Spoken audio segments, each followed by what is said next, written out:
Bueno, ya van a ser las 8, entonces ya vamos a dar inicio a la sesión, la cual se titula Hipersensibilidad a medicamentos de la reacción a la desensibilización. Agradezco a la doctora Ana Karen Chávez Ruiz por la asesoría en la realización. Y mi nombre es Silvia Rosario Viles Vargas, presidente de segundo año de alergias.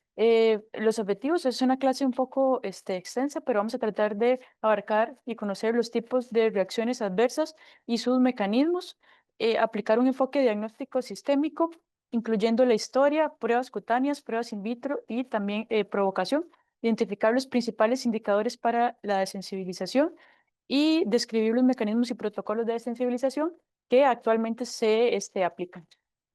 Es un tema importante ya que la hipersensibilidad a medicamentos va a tener un impacto en la calidad de vida de los pacientes, limita los medicamentos que le podemos dar y en algunos casos que hay reacciones sistémicas graves, pues también tienen un riesgo de mortalidad en estos pacientes. Actualmente hay una exposición repetida y prolongada a múltiples fármacos, lo cual ha aumentado el riesgo de sensibilización y alergia a los medicamentos y en muchos casos se hace un sobrediagnóstico o un subdiagnóstico y se evita utilizar medicamentos de primera línea que tal vez no era necesario. Esto lleva a un problema de etiqueta de alergia a los medicamentos que se adquiere desde la infancia y no se cuestiona hasta la edad adulta cuando muchas veces ya en una emergencia o en una patología grave se necesita el medicamento y es la primera opción. Las reacciones adversas a medicamentos son muy frecuentes, representan del 3 al 6% de todos los ingresos hospitalarios y de los pacientes hospitalizados llegan a presentarlas de un 10 a un 15%, hasta un 25% en los pacientes que se manejan con tratamiento de forma ambulatoria. Sin embargo, la alergia a medicamentos es un poco menos frecuente si de todas las reacciones adversas representa un 10%. Las reacciones de hipersensibilidad. Se presenta en el 1 al 2% de todos los ingresos hospitalarios y en el 3 al 5% de los hospitalizados. Y la incidencia verdadera en la comunidad pues se desconoce. Podemos decir que una reacción adversa a medicamentos se define como cualquier respuesta nociva que es no deseada y imprevista a un agente terapéutico, que puede ser esperado o inesperado. Y va a depender de la dosis utilizada para depender o no de las dosis utilizadas para la profilaxis, el diagnóstico o alguna terapia de alguna enfermedad. Y se divide en reacciones predecibles, que son reacciones esperadas por el mecanismo de ese fármaco o reacciones impredecibles que son relacionadas más bien con la respuesta inmunológica del paciente. Y en ocasiones también depende de la genética del paciente si es más susceptible o no a ese medicamento. La primera clasificación de reacciones adversas a medicamentos se hizo en 1981 y pues todavía sigue vigente, que es la de Thomas y Rawlins, en la cual se clasifican en tipo A, que son respuestas exageradas a un efecto farmacológico normal. Son comunes y son frecuentes en los pacientes y raramente van a ser fatales. Las tipo B, que aquí entrarían las reacciones alérgicas, no están relacionadas con el efecto farmacológico ni la dosis y sí pueden llegar a ser fatales. Las tipo C son crónicas relacionadas con las dosis acumuladas en tratamientos prolongados. Aparecen después del uso de los medicamentos con el tiempo, por ejemplo, la hepatotoxicidad por el uso de metotrexate de forma crónica. Las tipo D, que están asociadas con el momento de la exposición al fármaco, pueden ser efectos tardíos o secundarios a largo plazo, por ejemplo, después de que un paciente ha usado mucho tiempo anticonvulsivantes. Las tipo E ocurren tras la suspensión del medicamento y son los síndromes de abstinencia después de un paciente que ha estado entubado mucho tiempo con benzodiazepinas, después de suspenderlo, pues va a tener un síndrome de abstinencia. Y el tipo F, perdón, que es fracaso, que aparece cuando la terapia no ha sido apropiada en ese paciente, por ejemplo, que un tratamiento antibiótico pues no fue efectivo porque tal vez la bacteria no era sensible a ese antibiótico. Y bueno, eso eran las reacciones adversas a medicamentos que como vimos incluyen muchos tipos. Pero ahora vamos a hablar de la hipersensibilidad a medicamentos, que se refiere a síntomas o signos objetivos que son reproducibles en los pacientes y que inician por la exposición a un medicamento a una dosis que normalmente toleraría una persona y no le daría problemas. Es un tipo de reacción a medicamentos impredecible que incluye reacciones inducidas por células inmunitarias o inflamatorias y también pueden haber mecanismos no inmunológicos. Y la alergia a un medicamento, le podremos decir que es una reacción de hipersensibilidad a medicamentos que está, en el tipo de la alergia sí es mediada por, de forma inmunológica. Ahora vamos a ver la clasificación de las reacciones de hipersensibilidad a medicamentos, que esto ha evolucionado a lo largo del tiempo. Actualmente, lo ideal sería clasificarla según la cronología, el mecanismo y los fenotipos clínicos presentados, que ya los vamos a ir viendo. Pero clásicamente las reacciones de hipersensibilidad van a ser inmediatas y no inmediatas. Las inmediatas desde 1 a 6 horas después de la ingesta del medicamento y normalmente van a causar urticaria, angioedema o anafilaxia. Y las no inmediatas, ahora dicen que puede ser desde 1 hora después de la ingesta del medicamento, en adelante días o semanas. Y van a ser manifestaciones heterogéneas, como ya vamos a ver, depende mucho del medicamento y de que si ya ha estado expuesto o no. Y las reacciones inmediatas, fenotípicamente, se van a manifestar con síntomas inmediatos. Ya sabemos, nasales, oculares, compromiso cardiovascular, un choque anafiláctico, compromiso de las vías respiratorias, hipoxia, sibilancias, broncoconstricción, síntomas gastrointestinales, vómitos, dolor abdominal, diarrea, síntomas cutáneos, rubor, prurito, urticaria, angioedema y pues la anafilaxia finalmente. Sin embargo, ya se sabe que las reacciones inmediatas también pueden tener otros mecanismos que van a ser los endotipos que vamos a ir viendo más adelante.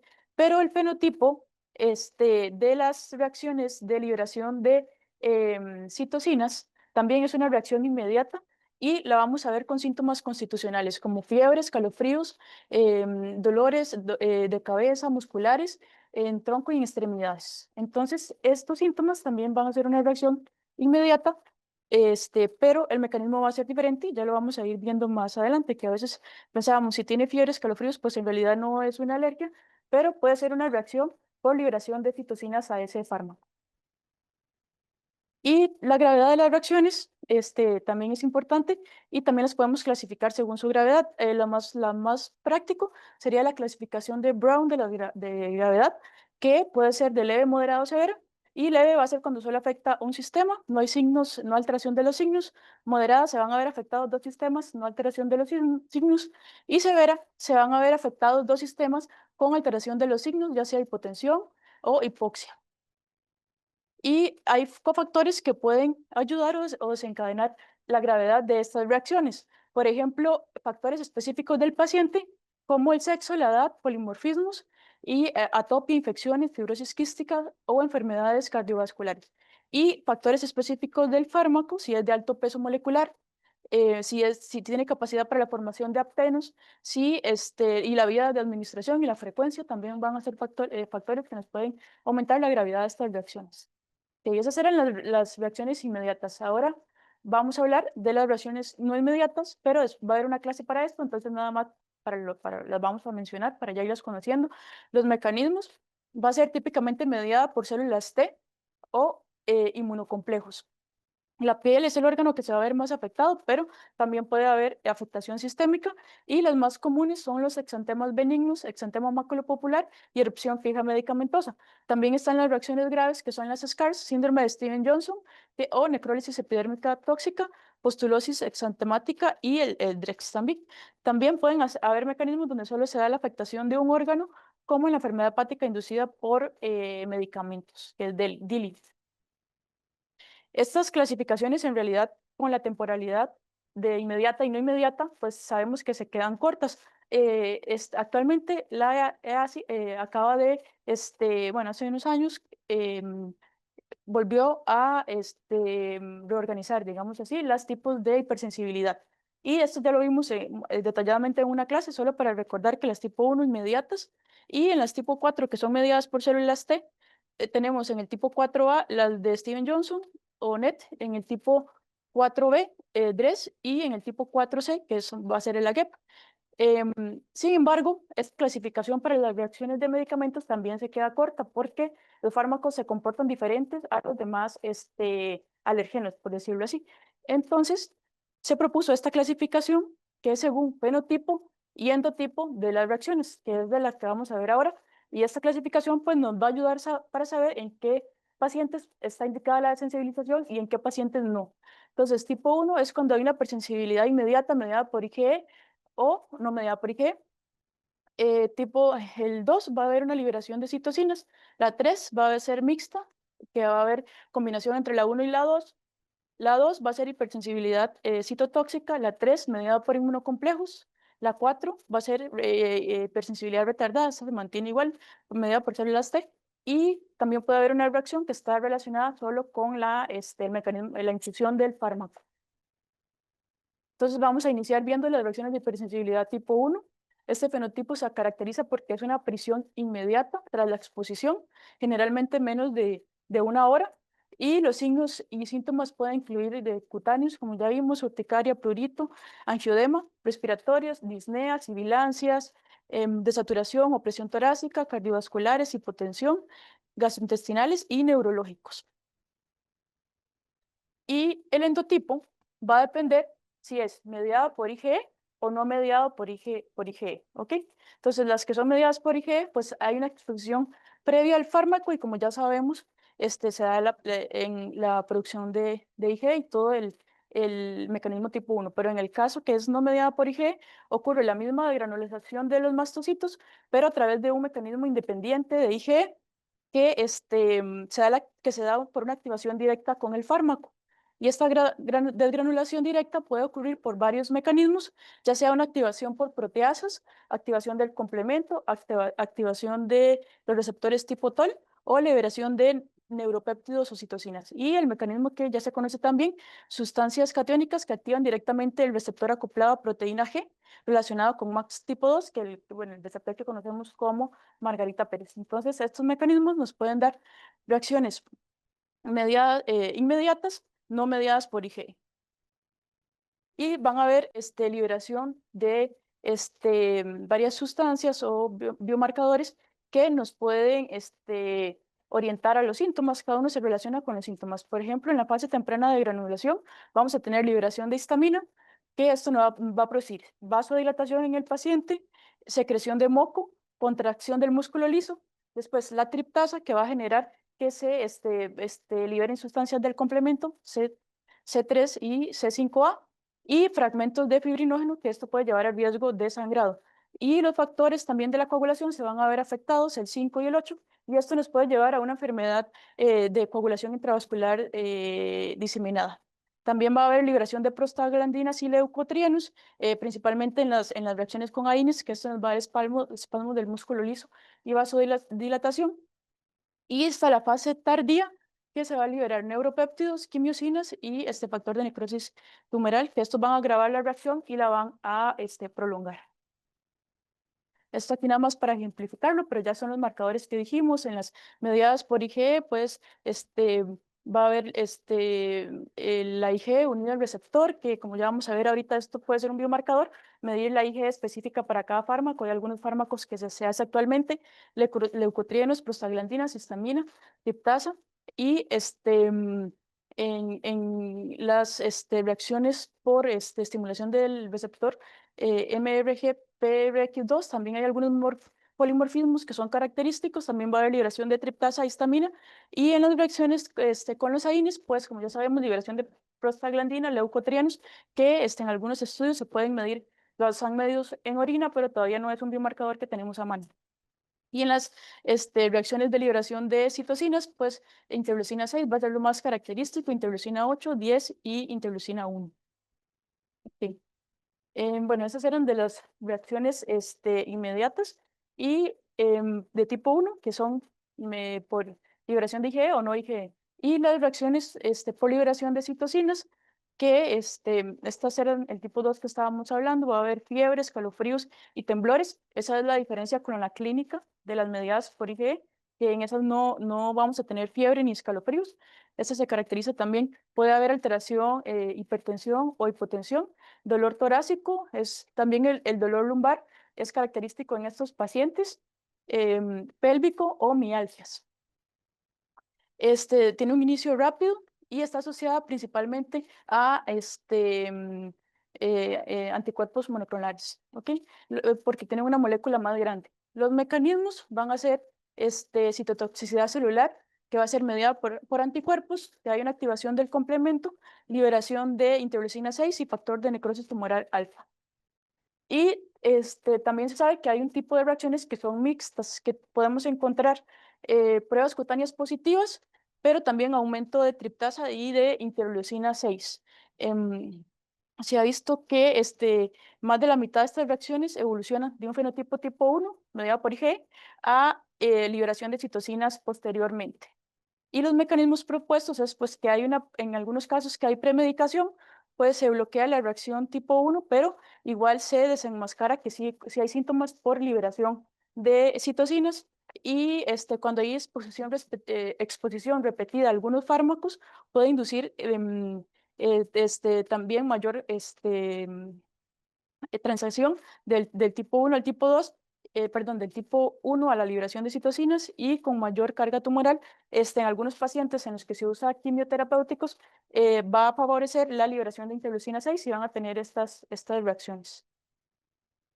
Y después están las reacciones de hipersensibilidad tipo 2, que como estas ya las hemos visto, les vamos a mencionar nada más, que está mediada por IgE y citotoxicidad dependiente del complemento. Se va a manifestar con citopenias, trombocitopenia autoinmune, por ejemplo, y reacciones de hipersensibilidad tipo 3, estas que son mediadas por depósitos de complejos, como la enfermedad del suero, urticaria o vasculitis, que está relaciona con la enfermedad de Artus, que normalmente va a ser de 5 a 7 días después de la exposición al medicamento. Y las tipo 4, que esas son las tardías, mediadas por células T, van a ocurrir de días a semanas, van a haber lesiones cutáneas principalmente, y como vimos, también puede haber afectación sistémica, el exantema maculopapular benigno y los SCARs. Y la erupción fija medicamentosa, que esta sí puede ocurrir a pocas horas después de la exposición al fármaco, si el paciente ya ha estado previamente expuesto y en su segunda exposición o cuando ya haya presentado los síntomas una vez, de 3 a 8 horas después, ya puede iniciar igual con los síntomas. Y el endotipo de estas reacciones está mediado principalmente por células T, mastocitos y monocitos. Y también están las reacciones relacionadas con la infusión. Ese va a ser un fenotipo más leve que la de la liberación de citocinas. Puede haber hipotensión, pero leve. No, puede haber liberación o no de las interleucinas y no requiere de sensibilización. Va a mejorar solamente con la disminución de la infusión y podemos premedicarlos o no a estos pacientes. Esta imagen es un resumen de los 7 tipos que ya hablamos. Me parece que está muy bien porque viene tanto el fenotipo, el endotipo y los biomarcadores, los síntomas y si está indicado o no la desensibilización. Entonces vemos que en las reacciones por infusión no está indicado la sensibilización. En las reacciones de tipo 1, que va a ser por los biomarcadores, va a haber histamina y triptasa, los síntomas que ya dijimos, sí está indicado. En la liberación por citocinas también está indicado y en la mixta también. Y en las de tipo 2 y tipo 3 no estaría indicado la desensibilización porque exponer al paciente otra vez al fármaco, pues ya sabemos que sería muy riesgoso. Em, y en la tipo 4 solamente estaría indicado cuando es un eritema maculopapular benigno. Si es un DRES, pues no está indicado de la sensibilización de esos pacientes. Aquí les dejo un resumen de todos los tipos y las indicaciones de sensibilización. Y vamos a pasar, ya una vez que vimos los diferentes fenotipos y endotipos, al diagnóstico. La base del diagnóstico, como siempre, una historia clínica detallada del paciente. Esto nos va a ayudar a planificar el abordaje que vamos a hacer a este paciente, las pruebas que vamos a necesitar y si es candidato o no para sensibilización. Entonces, ocupamos saber cuál fue el fármaco, la dosis, la frecuencia, la duración de la reacción, el inicio, cuánto tiempo después de haber tomado el medicamento, es muy importante. los síntomas y signos que tuvo. Como ya vimos, los síntomas nos pueden dar, nos pueden aclarar el endotipo de este paciente, si tuvo escalofrío, si tuvo fiebre, si no, si fue anafilaxia, cuánto tiempo después. Todo esto ocupamos preguntarlo, la duración y la evolución, cuánto duró la reacción, el tratamiento que recibió, si ameritó hidrocortisona, si lo hospitalizaron, si solo antihistamínicos, se resolvió solo con esteroides, pues eso también nos puede dar mucha información y el resultado final, si resolvió completamente, si hubo secuelas. Y también es importante preguntar si ha estado expuesto nuevamente a este fármaco, si anteriormente había estado expuesto y pues, esto pues nos va a ayudar para clasificar, que vamos a ir viendo más adelante, la gravedad de la reacción. También tenemos que conocer si nuestro paciente tiene algunos factores de riesgo que nos pueden exacerbar las alergias a medicamentos o originar. Y hay factores que dependen del fármaco del paciente o infecciosos o genéticos. Factores del fármaco, si la dosis fue alta, si has tenido, si has estado expuesto repetitivamente a ese fármaco, si las moléculas son grandes, como ya dije, en los anticuerpos monoclonales, pues tienen mayor riesgo. Y los factores del paciente, se ha visto que sexo femenino, edad avanzada, tiene más riesgo por el hecho de polifarmacia. La atopia aumenta el riesgo, se ha visto que en AINES y betalactámicos, y la IgE elevada se asocia con mayor riesgo de reacciones a medicamentos en carboplatinos. Factores infecciosos o genéticos, si ha tenido infecciones virales, Epstein-Barr o VIH, se asocia con mayor riesgo de reacciones principalmente aminopenicilinas y sulfonamidas. También si hay alguna condición genética predispuesta, como la presencia de algún de alelos HLA, que ese paciente lo va a predisponer a alguna sensibilización específica, como el síndrome de Gress por vancomicina. Y hay otras condiciones que son pacientes que tienen más riesgo a presentar reacciones, como los pacientes con fibrosis quística, por el hecho de estar expuesto a múltiples antibióticos de forma repetida, pacientes con EREA también, que van a estar con mayor riesgo de tener síntomas con AINIS, y algunas otras condiciones como mastocitosis o triptasemia hereditaria, pues también aumentan el riesgo de anafilaxia con algunos fármacos. Ok. Ya una vez que tenemos la historia clínica, el riesgo de nuestro paciente, pues vamos a pasar a las pruebas diagnósticas disponibles. Actualmente tenemos pruebas cutáneas, de las que vamos a tener pruebas por punción, intradérmicas o pruebas de parche. In vitro, que IgE especifica el fármaco, pruebas de activación de basófilos o prueba de transformación linfocitaria. Y el gol estándar, que siempre va a ser la prueba de provocación. Importante que se ha visto que en el exantema maculopapular leve, las pruebas de intradérmicas con lectura tardía son más útiles que las pruebas de parche. Y hay que tener algunas consideraciones. Sabemos que no lo vamos a realizar hasta 4 semanas después de la resolución de los síntomas, aunque en casos urgentes como paciente que necesite quimioterapia o anestesia o antibióticos puede hacerse una excepción, se pueden hacer las pruebas antes sabiendo que, que van a tener una menor sensibilidad. Y en el síndrome, en las CARS, como el síndrome de Dres, bueno, actualmente se dice que se pueden usar otros fármacos alternativos hasta esperar por lo menos 6 meses para realizar las pruebas. Y no hay plazo máximo, pero lo ideal sería realizarlas en el primer año de la reacción. Y también hay, bueno, vamos a ver ahorita primero los biomarcadores para las reacciones de hipersensibilidad inmediata. Entonces, las pruebas cutáneas van a ser las pruebas de punción cutánea y la intradérmica con lectura inmediata, como ya vimos 4 semanas después.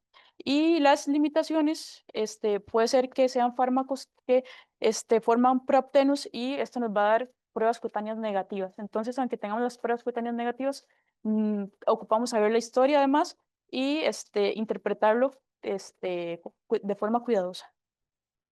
¿Sí? Las pruebas cutáneas, pues ocupamos tener una concentración no irritativa de esos medicamentos. La EACI propuso pues esta guía donde vemos las concentraciones de medicamentos de esta desde 2013, pero es la que está ahorita, y varios artículos pues se basan en ella. Es importante conocerlos para que las pruebas sean confiables. Por ejemplo, en las pruebas cutáneas con amoxicilina, él dice que 20 miligramos por mililitro, y para la cutánea, la intradérmica también, aunque hay algunos medicamentos que los diluyen de hasta 1 en 10, y la concentración aquí para las pruebas de parche, 5%, por ejemplo, en la amoxicilina. Entonces, siempre es importante revisar antes de realizar las pruebas porque va a variar con cada medicamento. Y otro biomarcador que podemos usar para las pruebas, las reacciones inmediatas son la IgE sérica específica de fármacos. Tiene muchas limitaciones. Está disponible, pero para muy pocos fármacos. Se ha visto que tiene baja disponibilidad y una utilidad restringida. Se ha visto que las cefalosporinas pueden detectar reactividad cruzada, pero tiene un valor también incierto. Y el momento para realizarlo es después de 2 semanas de la reacción. Aquí están los medicamentos que actualmente existe IgE específica para esos medicamentos, que sería las amoxicilina, ampicilina, morfina, por ejemplo, entre otros. Y las pruebas de activación de basófilos es una prueba in vitro que tiene la ventaja de que no vamos a exponer al paciente a las reacciones que pueda tener por las pruebas. Sin embargo, pues es muy limitada y actualmente no todos los lugares se usa y se usa más para investigación. Y lo que se hace es que se toma una muestra del paciente, se aíslan los basófilos que se van a exponer al fármaco y ya después se ve el resultado, que lo que se detecta es la sobreexpresión de los marcadores de superficie de activación de los, basófilos, que puede ser CD63 y CD203. Entonces, si al final se da la expresión de estos marcadores, pues se considera una prueba positiva. Y la sensibilidad y la especificidad pues va a variar. Tiene limitaciones como falta de estandarización, requiere muestras frescas y una disponibilidad limitada, como ya dije. Y pues los marcadores séricos que ya conocemos, que nos pueden ayudar a orientar si fue una reacción, como la triptasa, histamina, leucotrienos, citocinas y algunos factores genéticos como la presencia del gen BRCA mutado, que se ha visto que tiene mayor riesgo de tener hipersensibilidad inmediata en los pacientes expuestos a platinos. Okay. Y el gol estándar, ya si tenemos las pruebas cutáneas o las pruebas intradérmicas negativas, seguiría la prueba de provocación a drogas, que solo se va a realizar si están negativas las pruebas previas, y es para confirmar la alergia ya del paciente cuando deja dudas todavía y las pruebas previas no se pudo demostrar. Se realiza al menos 4 semanas después de la resolución. No hay límite de tiempo, idealmente sería en el primer año. Y es muy importante la seguridad para realizarla. Entonces, primero, estratificación del riesgo del paciente y estar seguros em, de que las pruebas cutáneas haberse realizado antes y que están negativas. Para la estratificación del riesgo, que eso es algo que se hace mucho énfasis ahorita antes de realizar la prueba de provocación oral, se propone este algoritmo que nos puede guiar para determinar si nuestro paciente va a necesitar o si es candidato para la prueba de reto. Si no tuvo reacción de hipersensibilidad, es solamente que su familiar tiene historia o que ha tolerado la droga. Después, en realidad, no hay un riesgo elevado y no es necesario hacer la prueba de reto. Se le puede dar el medicamento bajo supervisión si es que el paciente tiene algún temor. Si tiene un riesgo bajo, por ejemplo, en el exantema maculopapular leve, que no tuvo síntomas sistémicos, es opcional hacer las pruebas y se puede hacer la prueba de reto sin opción.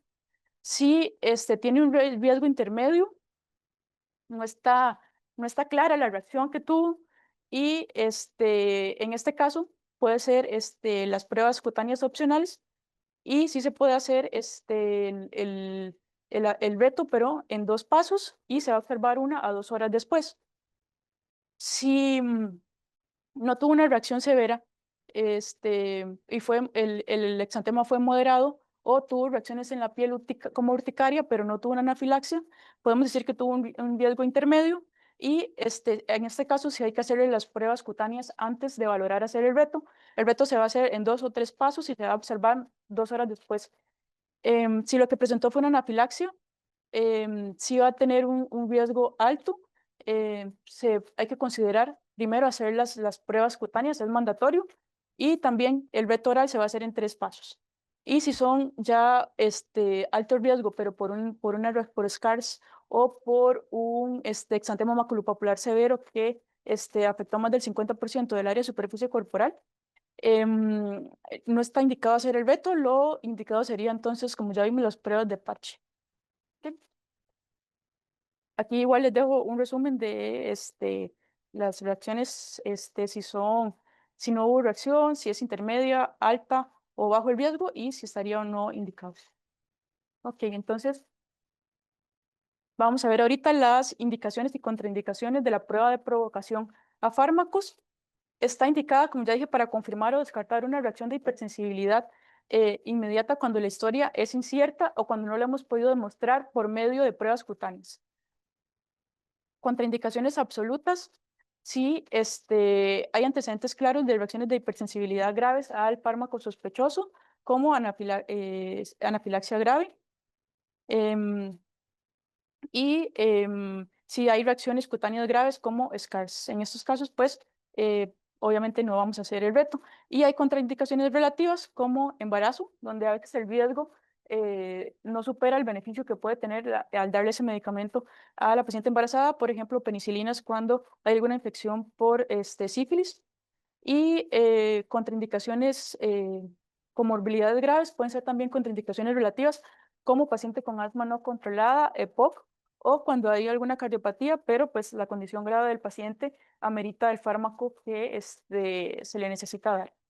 Hay factores relacionados con el paciente y el entorno que tenemos que tener en cuenta para la seguridad de nuestros pacientes. Debe realizarse la prueba bajo supervisión médica en un entorno que tenga las condiciones necesarias para poder atender cualquier emergencia que se presente. Antes de realizarla, tenemos que ver los signos de nuestro paciente, ver que está en condición en ese momento.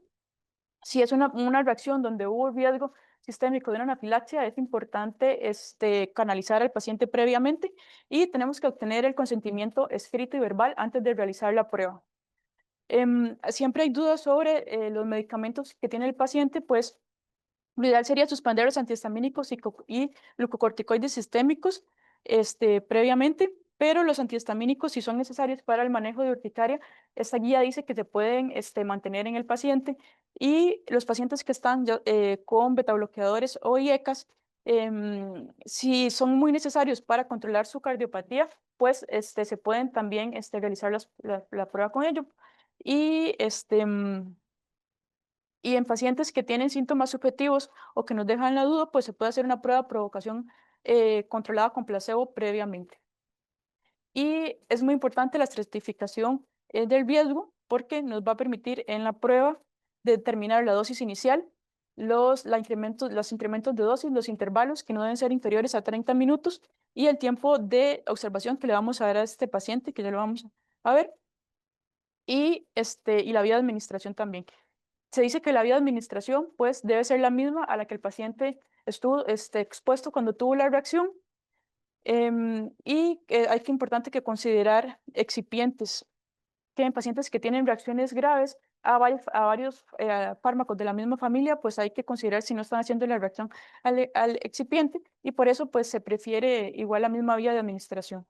La vía oral generalmente es más segura, es la que estamos acostumbrados a realizar, pero hay lugares o centros especializados que también realizan la prueba de provocación con la vía IV, eh, que hay que tener más precaución y hay que hacerla con avances más en varios pasos. Y la dosificación y el tiempo. La dosis objetivo que le vamos a dar a cada paciente en un reto oral va a ser al menos la dosis terapéutica que va a estar expuesto el paciente. No podemos hacer un reto con menos porque entonces no va a ser confiable. La dosis inicial va a depender del riesgo. Si es una reacción inmediata leve con solo síntomas cutáneos, la dosis inicial va a ser 1 en 10, que es 10% de la dosis objetiva final. ¿Ok? Esto quiere decir que si empezamos con esta dosis, la segunda va a ser la dosis completa. Si fue la anafilaxia, vamos a iniciar 1 en 100, que es 1% de la dosis objetiva, y en este paciente, y este reto se va a tener que hacer en 3 pasos, porque la siguiente va a ser 1 en 10 y después completar el 100% de la dosis. Y si la reacción no fue inmediata, como en el exantema maculopopular, se va a hacer una dosis, se puede dar una dosis completa o se puede dar igual 2 dosis. y el tiempo de observación mínimo tras completar la prueba de provocación va a ser de 1 a 2 horas. Ok. Y otra de las pruebas que nos ayudan en las reacciones retardadas puede ser la prueba de parche, donde vamos igual guiándonos con las guías de la concentración que vamos a utilizar para cada medicamento, se coloca el alergeno en concentraciones no irritativas sobre la piel 48 horas y se va a evaluar la reacción cutánea al retirarlo a las 72 y 96 horas. Va a ser útil para reacciones cutáneas retardadas como DRESS y AGEP y se va a hacer de 4 a 6 semanas tras la resolución de las reacciones agudas. También la prueba intradérmica de lectura rápida puede ser una herramienta importante en las pruebas no inmediatas, igual que una intradérmica, nada más que la lectura se va a hacer retardada. Y la sensibilidad, pues se ha visto que sí tiene una alta sensibilidad para DRESS de un 64 al 100%. También hay que esperar de 4 a 6 semanas tras la resolución aguda. em, y se ha visto que puede ser más sensible que la prueba del parche para estos pacientes.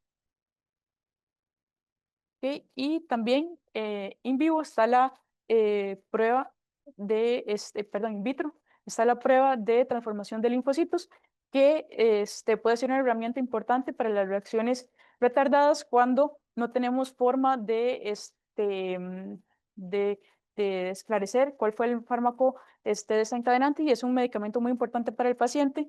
La evaluación se hace mediante la evaluación igual de los linfocitos, que se toma la muestra del paciente, se aíslan los linfocitos, se le agrega el alergeno y esta sí tiene que incubarse de 48 a 7 días. Va a ser una prueba positiva si se da una proliferación de los linfocitos que ya tienen métodos establecidos en el laboratorio para cuantificarlos. Y este artículo que me pareció interesante porque estudiaron la sensibilidad y especificidad de esta prueba, se vio que en DRESS tiene una sensibilidad del 73% y una especificidad del 83%. Entonces, que sí puede ser una herramienta importante en estos pacientes. Ok. Bueno, ya una vez que vimos los fenotipos, los endotipos y el diagnóstico, vamos a hablar de la sensibilidad de sensibilidad a medicamentos, que ya vimos que no está indicado en todas las reacciones, va a estar indicado en las reacciones inmediatas y, y en las tardías solamente en el tema maculopopular. Entonces, es un procedimiento individualizado que tenemos que planificar individualmente para cada paciente, es seguro y tiene que haber el antecedente de hipersensibilidad inmediata o, bueno, o retardada, la que ya dije. Introduce una tolerancia inmunológica temporal al fármaco y la tolerancia se mantiene mientras se administre regularmente el medicamento. Si pasan más de 3 a 4 vidas medias de este medicamento sin estar expuesto el paciente, pues hay que repetir la desensibilización. Y se requiere, antes de realizarla, que estratifiquemos el riesgo, como ya vimos, eh, la premedicación y administración escalonada de dosis crecientes en intervalos controlados, que ya vamos a ver cómo lo realizamos. Se han propuesto muchos mecanismos para em, la sensibilización o por qué funciona la sensibilización. Normalmente, si el paciente está expuesto al fármaco, pues se va a unir la IgE al receptor de alta afinidad y va a producir una degranulación masiva y va a tener síntomas. Entonces, lo que se hace con la desensibilización, el primer mecanismo propuesto es dar que las microdosis que le estamos dando al paciente de este fármaco genera un entrecruzamiento progresivo y leve de la IgE con el complejo de alta afinidad, con receptor de alta afinidad, sin que haya liberación de mediadores y estos complejos se van a internalizar. Esto disminuye el número de receptores disponibles y va a limitar la capacidad de respuesta ante dosis mayores. Entonces, cuando iniciamos con las microdosis es para saturar estos receptores y ya una vez que se da la dosis completa, el paciente no tendría por qué tener síntomas. ¿Okay?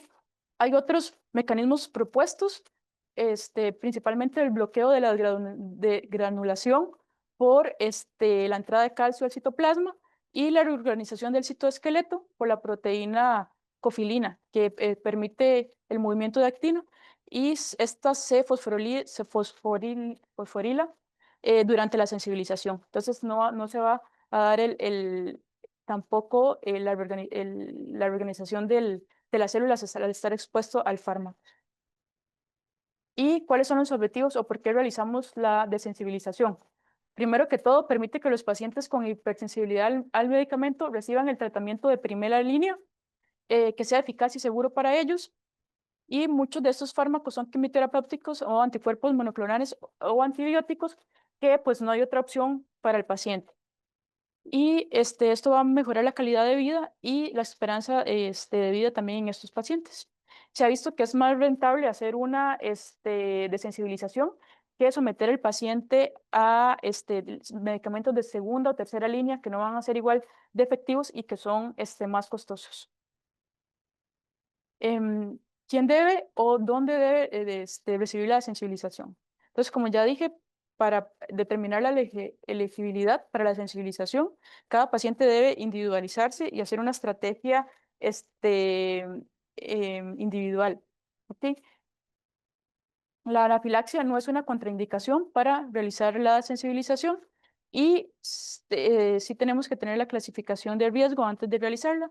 Ya vimos, esto principalmente para saber si fue una reacción grave, pues lo ideal sería hacerla en una unidad de cuidados intensivos. Si fue una reacción moderada o leve, pues no sería necesario. La estratificación de riesgo también implica que previamente le hayamos hecho pruebas cutáneas a nuestro paciente, determinar si es una reacción mediada por IgE o no mediada por IgE, y estas pruebas las vamos a hacer de 2 a 3 semanas después de la reacción inicial.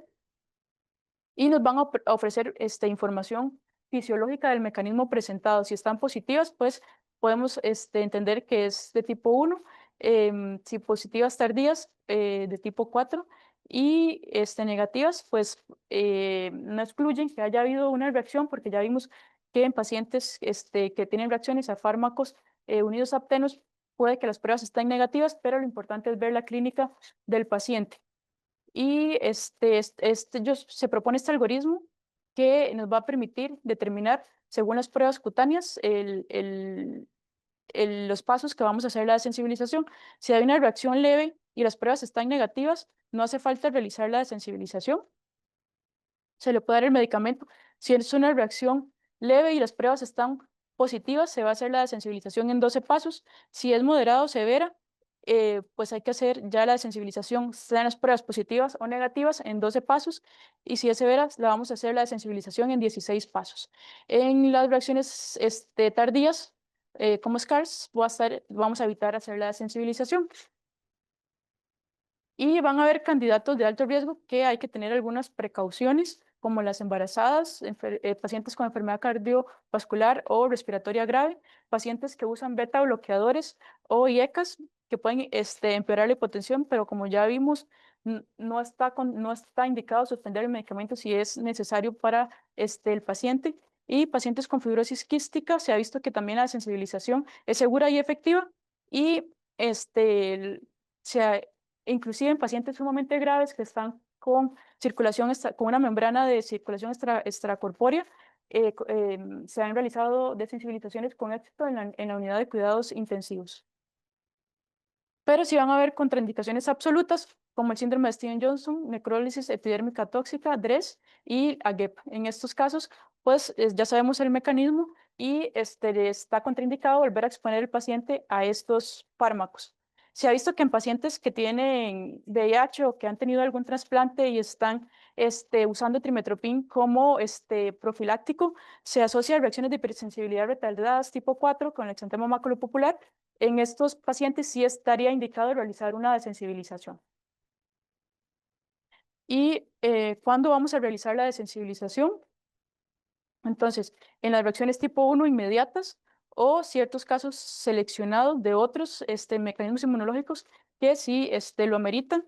Entonces, indicaciones de reacción tipo 1 con pruebas cutáneas positivas o síntomas clínicos compatibles con la reacción de tipo de liberación de citoxinas o mixta, que sería la que ya vimos, la tipo 1, la tipo la liberación de citocinas y la mixta, y reacciones tipo 4 leves, menos las SCARPs. Y, ok, se recomienda realizar una medición de triptasa previo a la realización para tener una basal. ¿Dónde la vamos a realizar? Entonces, si fue una reacción grave, una anafilaxia grado 3, pues lo recomendable sería en la unidad de cuidados intensivos con una desensibilización de 16 pasos. Si fue leve, pues la podemos hacer en hospitalizados, pero con monitoreo continuo, con una supervisión de enfermería que esté uno a uno con nuestro paciente. ¿Y cómo la vamos a realizar? Bueno, el primer paso es preparar la premedicación personalizada para cada paciente. Em, Se va a elegir dependiendo de los síntomas que tuvo, ya sea que si tuvo síntomas cutáneos, angioedema, pues le vamos a dar antihistamínicos; si tuvo flushing, sí, aspirina; si tuvo náuseas, pues vamos a darle ondansetron; broncoespasmo, le vamos a ofrecer al paciente igual salbutamol; si tuvo dolor, fiebre, acetaminofén; y si ansiedad, le vamos a dar una benzodiazepina. Después de que se da la premedicación correctamente, el medicamento se va a dividir en una serie de 1 a 4 bolsas. La bolsa 4 se reserva para pacientes que, como ya dije, tienen antecedentes graves. Si no, la vamos a hacer con 3 bolsas. Cada bolsa contiene una concentración creciente del medicamento, que ya ahorita vamos a ver cómo lo calculamos.